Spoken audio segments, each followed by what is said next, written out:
Hello students, welcome in photochemistry class.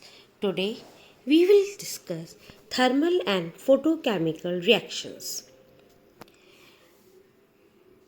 Students, आज हम ऊष्मीय एवं प्रकाश रासायनिक अभिक्रियाएं को पढ़ेंगे. फर्स्ट पे हमने फोटोकेमिस्ट्री की टर्म्स डिस्कस किए थे. ऊष्मीय अभिक्रियाएं क्या होती हैं?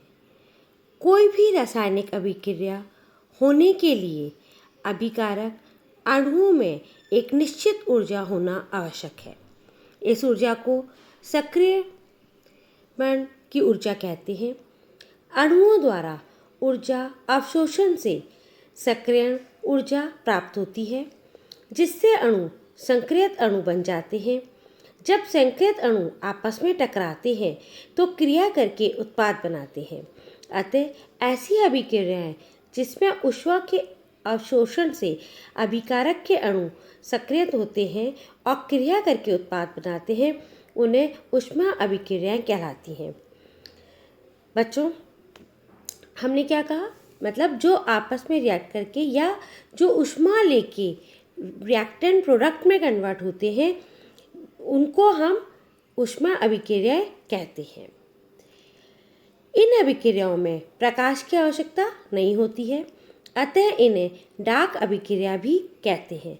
उदाहरणतः PCl5 in the presence of heat convert into PCl3 plus Cl2 N2 plus O2 heat के प्रेजेंस में 2NO में कन्वर्ट हो जाता है. प्रकाश रासायनिक अभिक्रियाएं. इन अभिक्रियाओं में अभिकारक अणुओं को उच्च ऊर्जा युक्त विकिरणों के फोटोनों द्वारा ऊर्जा देकर संक्रियत बनाया जाता है. ये फोटोन दृश्य प्रकाश, एक्स किरण, गामा किरण, पैराबैंगनिक, विद्युत चुंबकीय वर्णक्रम के किसी भी भाग के विकिरणों के हो सकते हैं. इन फोटोनों को क्वांटम भी कहते हैं.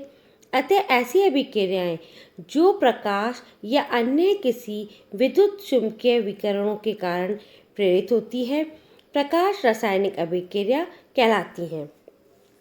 कहने का तात्पर्य है, ऐसी सारी रिएक्शन जो कि प्रकाश के प्रेजेंस में, लाइट के प्रेजेंस में होती है, उन्हें हम प्रकाश रासायनिक अभिक्रिया कहते हैं. एग्जाम्पल: संयोजन, हाइड्रोजन प्लस क्लोरीन HNO के प्रेजेंस में 2HCl में कन्वर्ट हो रहा है. वियोजन, हमने यहाँ अलग अलग सारी तरह के एग्जाम्पल आपको बता दिए हैं, जिससे आपको ये समझ आए कि बहुत सारे हर तरह की रिएक्शन में प्रकाश रासायनिक अभिक्रियाएं होती हैं. वियोजन, 2HBr in the presence of again HNO hydrogen plus Br में कन्वर्ट हो रहा है. उपघटन, 3O3 कन्वर्ट होता है 3O2 में. अब है उपघटन, C6H12 प्लस Br2 कन्वर्ट होता है C6H11Br प्लस HBr में. बहुलीकरण, NC2H2 in the presence of HNO convert into C2H2N, मतलब उनकी एक चेन बन जाती है आदि. आपको समझ आ गया होगा दोनों रिएक्शन. अब हम इन दोनों के अंतर पढ़ेंगे तो हमें अच्छे से समझ आ जाएगा कि ऊष्मीय एवं प्रकाश रासायनिक अभिक्रिया में क्या अंतर होता है. ऊष्मीय अभिक्रिया, प्रकाश रासायनिक अभिक्रिया. ऊष्मीय अभिक्रिया, यह अभिक्रियाएं तापक्रम पर निर्भर करती हैं. और प्रकाश रासायनिक अभिक्रिया, यह अभिक्रियाएं प्रकाश या विद्युत चुंबकीय विकिरणों पर निर्भर करती हैं. ये हमने पहले ही बताया. ऊष्मीय अभिक्रिया कब होगी? जब हमारे पास कोई ऊर्जा होगी, मतलब हीट होगा, तो हम उस पर टेम्परेचर पर डिपेंड करती है. जबकि प्रकाश रासायनिक अभिक्रिया में हमें टेम्परेचर से कोई फर्क नहीं पड़ता, हमें लाइट की आवश्यकता होती है. सेकंड, इन अभिक्रियाओं में मुक्त ऊर्जा में कमी होती है, जबकि प्रकाश रासायनिक अभिक्रिया अधिकांश अभिक्रियाओं में मुक्त ऊर्जा में वृद्धि होती है. जो एनर्जी रिएक्शन, मतलब रिएक्टेंट के बाद प्रोडक्ट में जब वो कन्वर्ट होते हैं तो एनर्जी रिलीज करते हैं. तो जो ऊष्मीय अभिक्रिया होती हैं उनमें ये ऊर्जा कम होती है, जबकि प्रकाश रासायनिक अभिक्रिया में मुक्त ऊर्जा ज़्यादा होती है. थर्ड, इन अभिक्रियाओं की दर ताप परिवर्तन से परिवर्तित हो जाती है। क्योंकि ये टेम्परेचर पर डिपेंड कर रही है, इसलिए उसमें अभिक्रियाएं ताप की दर हम बदल देते हैं, मतलब हम ताप को कम या ज़्यादा करेंगे तो वो उनकी भी रेट में फ़र्क आ जाता है। जबकि प्रकाश रासायनिक अभिक्रिया में इस क्रिया की दर प्रकाश विकिरणों की तीव्रता के परिवर्तन से परिवर्तित हो जाती है। उसमें टेम्परेचर से नहीं फर्क पड़ता, पर इंटेंसिटी ऑफ प्रकाश विकिरण से फर्क पड़ता है। फोर्थ, ऊष्मा अभिक्रिया के लिए 10 से 100 किलो कैलोरीज प्रति मोल ऊर्जा की आवश्यकता होती है, जबकि प्रकाश रासायनिक अभिक्रिया इनमें दृश्य एवं पैराबैग्निक क्षेत्र में 23 से 230 किलो कैलोरी प्रति मोल ऊर्जा वाले विकिरणों की आवश्यकता होती है। फिफ्थ, इन अभिक्रिया के ताप गुणांक प्राय उच्च होते हैं। प्रकाश रासायनिक अभिक्रियाओं के प्राथमिक प्रक्रम के ताप गुणांक न्यून होते हैं। अगेन प्रकाश ये सरल अभिक्रिया है, जबकि ये जटिल अभिक्रिया है, मतलब प्रकाश वाली जटिल अभिक्रिया है और ऊष्मा सरल अभिक्रिया है। ऊष्मा वाली अभिक्रिया दर उच्च ताप पर प्राप्त हो सकती है।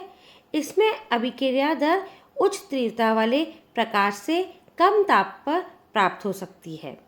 आठवां, इन अणुओं की सक्रियता की दर तापमान पर निर्भर करती है, जबकि प्रकाश अभिक्रिया में अणुओं की सक्रियता की दर तापमान पर निर्भर नहीं करती है। ऊष्मा में सक्रिय होने वाले अणुओं की संख्या, ये रिपीट हो गया स्टूडेंट्स, पर निर्भर करती है। सक्रियता होने वाले अणुओं की संख्या प्रकाश की विकिरणों की तीव्रता पर निर्भर करती है। इसमें ऊष्मा अवशोषण, मतलब इसमें तीव्रता पर डिपेंड करती है, जबकि वो तापमान पे निर्भर करती है। 10वां, इसमें ऊष्मा अवशोषण से आयनन संभव हो जाता है। इसमें प्रकाश की विकिरणों द्वारा अणुओं के आयनन की संभावना बहुत ही कम होती है।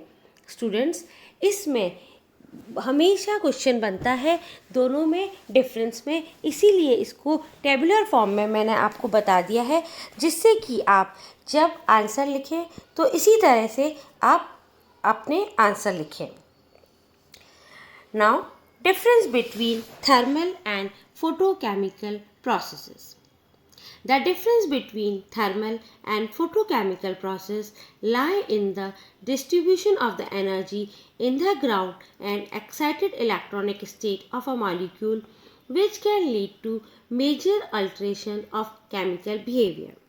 On the basis of electronic state, we can differentiate both the process as follows: thermal process and photochemical process. Students, what is thermal process and what is photochemical process? आपको इसी डिफरेंस में आ जाएगा समझ में। Thermal process, they are initiated by the absorption of heat energy by an increase in the temperature of the reaction medium.